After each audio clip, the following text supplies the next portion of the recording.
At my sister-in-law's wedding rehearsal dinner, I arrived to find no place setting for me. Bianca, my husband's viciously perfect sister, smirked from the head table. "Oh darling," she purred.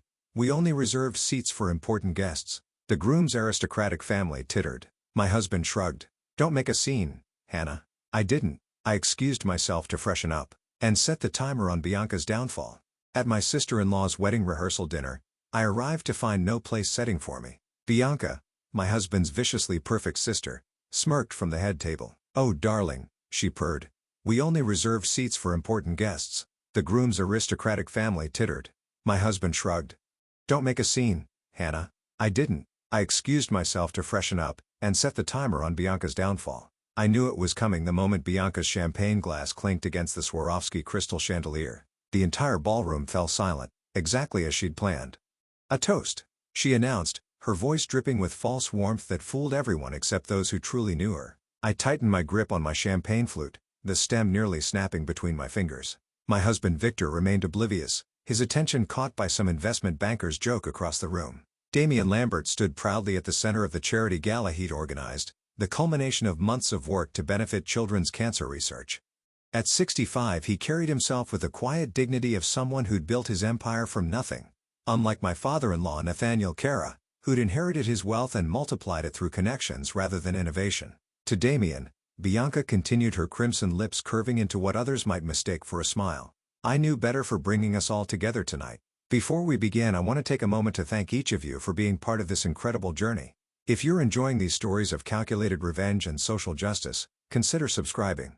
It's completely free and helps support more tales of those who refuse to remain powerless in the face of cruelty. Now, let's watch as Hannah sets the timer on her sister-in-law's downfall." The crowd murmured appreciatively. The annual Starlight Gala represented the pinnacle of high society in our city, an event where business deals were sealed with handshakes between dessert courses and reputations were made or broken by a single whispered comment. "Though," Bianca added, her voice dropping to a theatrical stage whisper that somehow carried across the marble floor, "I must say the lighting is particularly flattering for you tonight, Damien. It almost disguises that shiny head of yours." A few nervous titters rippled through the crowd. "What did they call you in the Tribune profile last month? The bald eagle of business." She laughed lightly, twirling a lock of her expensively highlighted hair. "Though I've always thought vulture might be more accurate considering how you've circled the Wilcox merger." The laughter stopped. Several investors from the Wilcox deal stood nearby, and Damien's recent acquisition had been controversial but perfectly legal. I watched the color drain from Nathaniel's face as his daughter continued her verbal assault, destroying in seconds the business relationship he'd cultivated for years. "Bianca," I whispered, urgently stepping toward her. "That's enough." She ignored me completely, as she always did. Victor's insignificant wife, the woman who wasn't born into money and therefore would never truly belong in her world. "To our bald vulture," she concluded, raising her glass higher. "May your talons never lose their grip." Silence crashed through the room like a physical wave. I caught Damien's eye across the crowd. The steel in his gaze was unmistakable, cold, calculating, and suddenly very, very dangerous. This wasn't just a social faux pas. This was business suicide. Nathaniel finally moved, crossing the room with remarkable speed for a man his size. "My apologies, Damien," he said loudly, gripping Bianca's elbow with barely disguised fury. "My daughter's sense of humor sometimes exceeds her sense of propriety. She meant no disrespect." "Of course not," Bianca agreed smoothly, though her eyes told a different story. She'd meant every word. The petty revenge for Damien declining her pitch for heading the Lambert Foundation's marketing division last month. She never could handle rejection. "No offense taken," Damien replied, his voice glacial. "Though I'd be careful about birds of prey analogies, Ms. Cara. Even vultures serve a purpose in nature's hierarchy." The orchestra struck up again, desperate to fill the awkward silence. Victor finally appeared at my side, squeezing my hand while completely missing the tension vibrating through the air. "Everything okay?" he asked cheerfully. "Fine," I lied, watching as Nathaniel forced Bianca to approach Damien directly. Her apology was a masterpiece of insincerity. "I'm terribly sorry if my toast came across as inappropriate, Damien. You know how I adore your unique profile." Damien's nod was so stiff it might have cracked. "Of course, Bianca. Your candor has always been your most distinctive quality." That should have been the end of it. A social misstep, smoothed over with practiced politeness. But I'd spent enough time observing the dynamics between these powerful families to recognize the tremor that had just rippled through the foundation of their carefully constructed alliance. "He'll never forgive her," a voice murmured at my elbow. I turned to find Zoe Lambert, Damien's daughter, and, surprisingly, my closest friend in this world of sharks disguised as socialites. Unlike the other trust fund children, Zoe had actually worked her way up in her father's company, starting in the mailroom despite her last name. "Your father has always been gracious," I offered diplomatically. Zoe snorted delicately, steering me toward the terrace doors. "In public, yes. But did you see his eyes?" Outside, the summer night enveloped us in blessed quiet. The city skyline glittered beneath us, the Lambert Tower's distinctive silhouette dominating the view. "Dad's been looking for an exit strategy from your in-laws' business for months," she confessed, her voice barely above a whisper. "This merger with the Hartleys that Nathaniel keeps bragging about, it's built on sand. The only reason Dad hasn't pulled out completely is because of the history between our families." I absorbed this information silently, filing it away like the loaded weapon it was. For 3 years I'd endured Bianca's subtle jabs, her ways of reminding me I would always be an outsider. The scholarship girl who'd somehow snagged the Kara heir but would never truly belong. "Don't repeat that," Zoe added quickly. "Dad would kill me, but I thought you should know." Before I could respond, the terrace doors flew open. Nathaniel emerged, booming with artificial joviality, his arms slung around Damien's stiff shoulders. "The future looks bright, doesn't it, Damien? Once we finalize the Hartley merger next month, we'll dominate the entire eastern seaboard." "Indeed," Damien replied, his smile tight and empty. I noticed how it didn't reach his eyes. The same eyes that had locked with mine earlier filled with quiet fury. More guests spilled out onto the terrace as the fundraising portion of the evening concluded.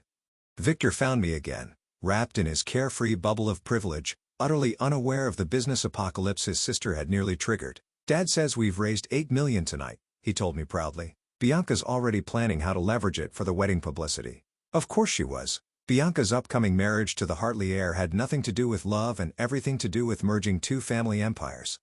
I nodded and smiled, playing my part as the supportive wife while inwardly contemplating the web of lies and leverage that held this glittering world together. At precisely 10 o'clock the fireworks began, exploding over the river in brilliant cascades of light.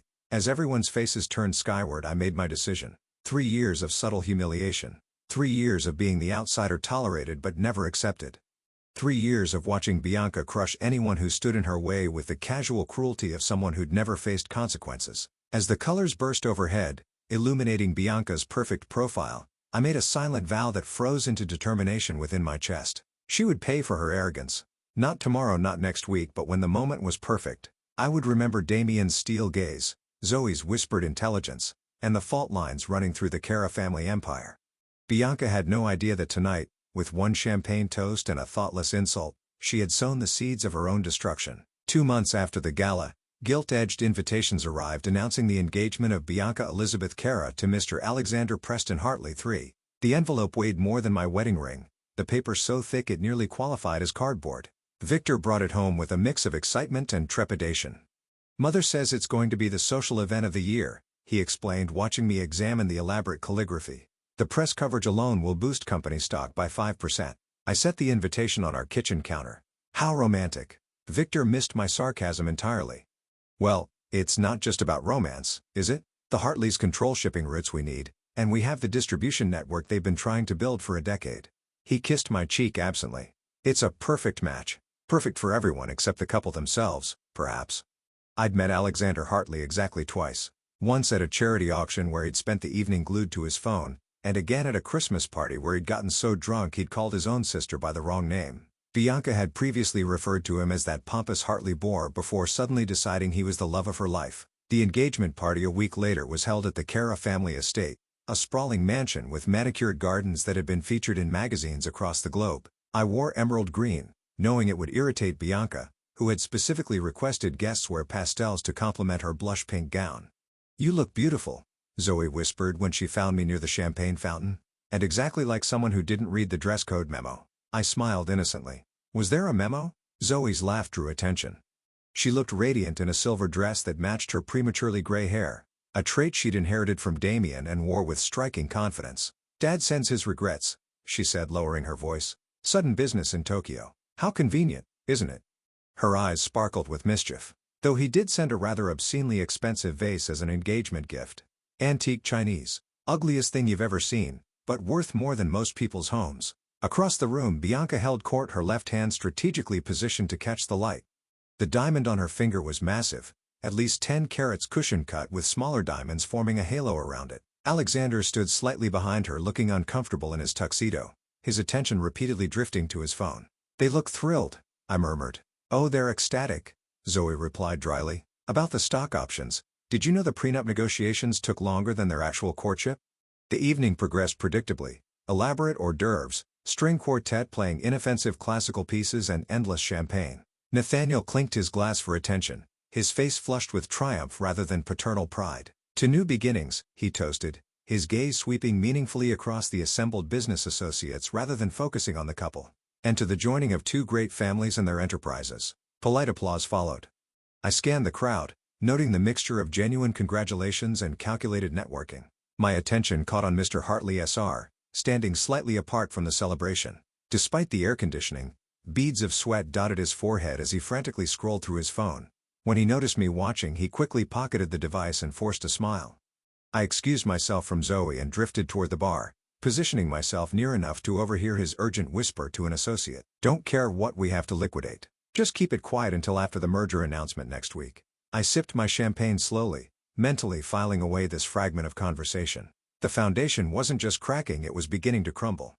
Later that night, as Victor and I drove home, his usual carefree demeanor had vanished. He gripped the steering wheel with unusual tension, his knuckles white in the darkness. "Is everything okay?" I asked, though I already suspected the answer. He hesitated. "Just business stress. Nothing for you to worry about. I'm your wife. If something's bothering you, I want to know." Victor sighed heavily. "It's this merger. If the Hartley deal falls through." He trailed off, then admitted reluctantly, "Dad's leveraged almost everything on this. The wedding, the merger announcement, the expansion plans, it's all tied together. One domino falls, they all fall." I placed my hand over his. "I'm sure it will work out." "Of course it will," he agreed too quickly. "Bianca won't let it fail. She's already got the wedding plan down to the last petal." I didn't mention the sweat on Mr. Hartley's brow or his frantic phone call. Some observations were best kept to myself. 3 days later, Zoe called me at midnight.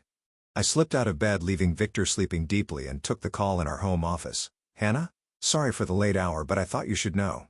Zoe's voice was tight with suppressed excitement. "Dad's reached his breaking point with the Caras. He's liquidating all shares in their joint ventures tomorrow afternoon." My heart raced. "Tomorrow? Are you sure?" "Positive. The paperwork's already drawn up. He's calling Nathaniel at 2 o'clock to break the news." She paused. "It's going to be brutal. The market will react immediately." "What about the Hartley merger?" "That's the thing. It's built entirely on the foundation of our company's partnership. Once Dad pulls out, the whole house of cards collapses." I closed my eyes, visualizing the timing. "The rehearsal dinner is tomorrow night." "Is it?" Zoe feigned innocence poorly. "What unfortunate timing." After we hung up, I sat in the darkened office, possibilities unfolding before me like a chess match reaching its conclusion. 3 years of calculated patience, of watching and waiting, had led to this perfect moment. The pieces were aligned. Bianca's cruelty, Nathaniel's arrogance, and their business built on exploitation rather than innovation. I picked up my phone and scrolled to a number I rarely used. My finger hovered over it briefly before I pressed call. Damien answered on the second ring, his voice alert despite the hour. "Hannah, is everything all right?" "Everything's fine," I assured him, my voice steady as a surgeon's hand. "I hope I'm not calling too late." "Not at all. What can I do for you?" I chose my words carefully. "Zoe mentioned you're planning some significant business changes tomorrow." Pose. "She shouldn't have shared that information." "Probably not," I agreed, "but she did. And it got me thinking about timing." "Timing?" I traced a pattern on my desk, my voice dropping to almost a whisper. "What if you moved your timeline up to tonight?" The silence stretched between us, charged with understanding. "Tonight," he repeated slowly. "During the rehearsal dinner, you mean?" I didn't confirm or deny. I didn't need to. Damien's low chuckle held no humor, only recognition of a worthy strategist. "You've always seen more than others give you credit for, haven't you, Hannah?" "I observe," I said simply. "And now you want to act. Justice delayed is justice denied. Isn't that what they say?" Another long pause, then, "I'll need to make some calls. Of course, I wouldn't want to keep you." As I prepared to hang up, his voice stopped me. "Hannah, why now after all this time?" I thought of Bianca's smirk at the gala, of years of subtle dismissals and not so subtle humiliations, of being treated as an outsider in my own family. Let's just say I believe in perfect timing. I ended the call and sat motionless in the darkness, the quiet of anticipation buzzing beneath my skin. Tomorrow night Bianca's perfect world would shatter, and I would be there to witness every moment of her downfall. I arrived at the rehearsal dinner the following evening with Victor, dressed in a midnight blue gown that complemented my carefully applied makeup. Nothing too flashy. Nothing that would draw attention. Tonight wasn't about me. Tonight I was merely the observer. The invisible catalyst who had set events in motion. The venue, an exclusive restaurant overlooking the city skyline, had been rented out entirely for the occasion. Crystal chandeliers cast a warm glow over the gathered elite.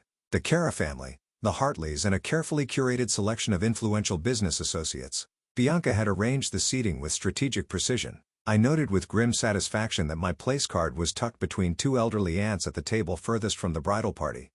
"I'll have them fix it," Victor offered when he noticed, but I placed a gentle hand on his arm. "It's fine," I assured him. "I'm happy where I am." And I was. My peripheral position would give me the perfect vantage point to watch the impending catastrophe.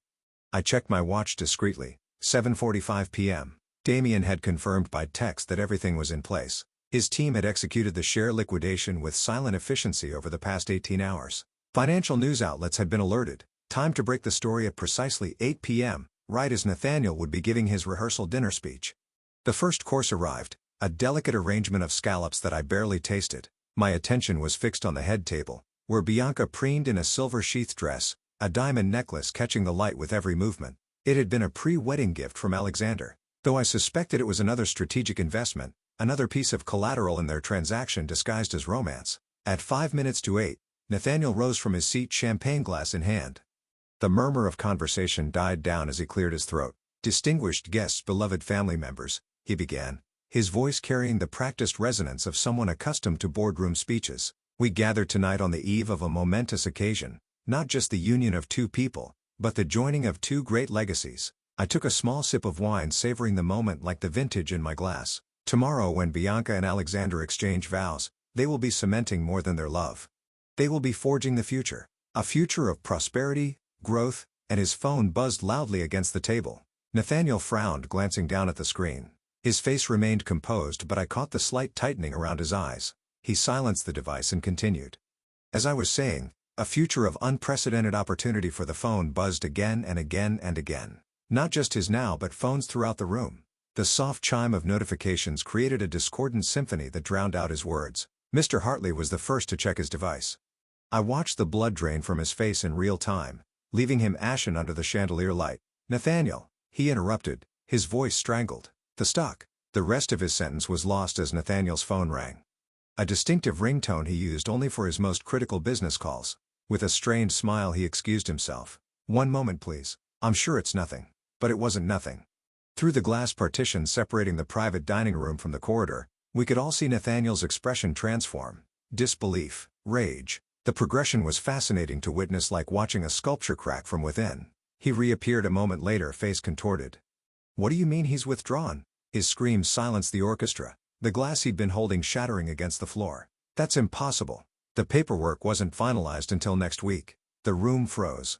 Bianca's hand flew to her throat, clutching at her diamond necklace as though it suddenly restricted her breathing. "Father." Her voice held a note I'd never heard before. Pure fear. Nathaniel didn't respond. He was shouting into his phone, spittle flying from his lips. "Call him back. Tell Lambert he can't do this. The announcement is Monday." The name Lambert rippled through the room. Guests began checking their own phones, gasps and murmurs building into a crescendo of panic. "Cara Industries plummets 43% in after-hours trading," someone read aloud. "Lambert Enterprises severs all ties with Cara Industries, effective immediately," another voice added. "Hartley Global expected to withdraw from merger talks." Mr. Hartley Sr. swayed on his feet, his complexion turning from white to gray to a concerning shade of green. He reached for the table to steady himself, missed and collapsed face first into his chocolate soufflé. The chaos that followed was exquisite.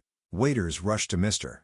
Hartley's aid while business associates huddled in corners, frantically calling their brokers. The orchestra, unsure whether to continue playing, awkwardly transitioned to a somber melody that only heightened the sense of disaster. And through it all, Bianca stood statue still, the realization dawning across her perfect features. This wasn't just a business setback. This was the end of everything she'd planned. "The wedding," she whispered, then louder. "The wedding. What about the wedding?" Alexander was already on his phone, his back turned to his fiancée as he barked orders to his financial team. The gesture said everything. When faced with choosing between Bianca and his family's money, there was no contest. Bianca's composure cracked. She lunged at Victor, who had been watching the scene unfold with the same stunned expression as everyone else. "Do something!" She screamed, her manicured nails digging into his arm. Call your contacts. Call someone. This can't be happening. Victor looked helplessly from his sister to his father, who was now slumped in a chair. Phone pressed to his ear as he begged his legal team for options. I don't think there's anything we can do he said softly. If Lambert's pulled out, I don't care what he's done. Her voice rose to a pitch that made crystal ring. Fix it. I remained in my seat, calmly lifting my wineglass to my lips. Our eyes met across the chaos. Bianca's wild with desperation, mine's steady with satisfaction. For just a moment, a flash of suspicion crossed her face, quickly replaced by renewed panic as Alexander's father regained consciousness only to immediately begin calling his broker. By midnight the restaurant had emptied. The Hartleys had departed en masse, Alexander trailing behind his family without so much as a goodbye to his fiancée. Business associates had melted away, eager to distance themselves from the imploding Kara empire. Only the immediate family remained shell-shocked in the aftermath. Victor and I returned to the Kara estate with Nathaniel and Bianca. The house, which had been transformed with floral arrangements for tomorrow's garden ceremony, now felt like a funeral parlor.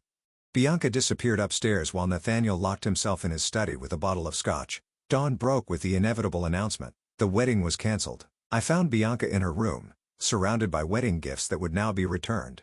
Her designer gown hung on the closet door, mockingly perfect in its ivory splendor.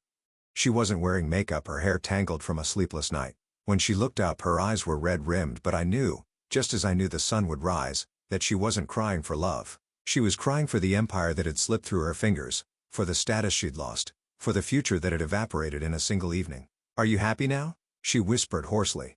I leaned against the doorframe. Why would I be happy about your wedding being cancelled? Her laugh was bitter hollow. Don't pretend. I saw your face last night. You enjoyed every second. I didn't deny it. Some truths didn't need to be spoken aloud to be perfectly understood. I left Bianca's room without responding to her accusation. There was nothing to say. We both knew what had happened even if she didn't understand exactly how I'd orchestrated it. In the hallway I nearly collided with Victor, who looked like he hadn't slept at all. Dad's in his study, he said, his voice rough. He's been on the phone with Damian Lambert all night. I nodded, feigning sympathy. Any progress? Victor ran a hand through his disheveled hair. None. Lambert won't budge. Dad's offered everything. Increased shares, board positions, even naming rights on the new headquarters. And Damian's response? He just keeps referring to some formal letter his legal team sent over. Victor leaned against the wall, suddenly looking older than his 32 years. Apparently it states, effective immediately. All ties are severed. No negotiation, no transition period. Just done. From downstairs came the sound of something shattering, Nathaniel's temper finding a physical outlet. I winced, not entirely acting. The house had been in the Kara family for generations, its antiques and artwork worth millions. Nathaniel's rage would only compound their losses. The stock is still falling, Victor continued, checking his phone. Down 62% now. The business press is calling it Black Friday, even though it's Tuesday. He looked up at me, eyes bloodshot. We're ruined, Hannah. I placed a comforting hand on his arm. Not ruined. Changed maybe. You don't understand. Everything, the house, the vacation properties, even our personal accounts, it's all tied to company stock and assets. Dad leveraged everything for the Hartley merger. Everything? I asked, genuine surprise coloring my voice. I'd anticipated financial damage but not complete devastation. Victor nodded grimly. The prenup negotiations took so long because Dad was hiding our liquidity issues. The Hartleys wanted guarantees we couldn't actually provide without the merger itself. Another crash from downstairs punctuated his words. We both glanced toward the sound, then back at each other. You should get some rest, I suggested gently. Tomorrow will be difficult enough. Tomorrow. Victor laughed hollowly. Tomorrow we start selling assets to pay creditors. Tomorrow the board meets to discuss whether Dad should step down. Tomorrow our lawyers meet with the SEC to address insider trading allegations someone has mysteriously filed. I kept my expression neutral. The SEC complaint had been Zoe's idea, a detail I hadn't known about until it was already done. As Victor turned to go, he paused, studying my face with unexpected intensity. You knew this would happen. It wasn't a question. His eyes, so like his father's but warmer, more perceptive, held mine steadily. In that moment, I realized he'd always been more observant than his family gave him credit for. Not exactly, I replied carefully. Not the scale of it, but you knew something. He stepped closer. When Dad announced the merger, you didn't seem surprised at all when it collapsed. You were ready. I maintained his gaze, neither confirming nor denying. After a long moment, a strange expression crossed his face. Not anger or betrayal, but something like respect. Remind me never to underestimate you, he said quietly, then continued down the hall to his old bedroom. The next week unfolded like a slow-motion car crash. Spectacular, devastating,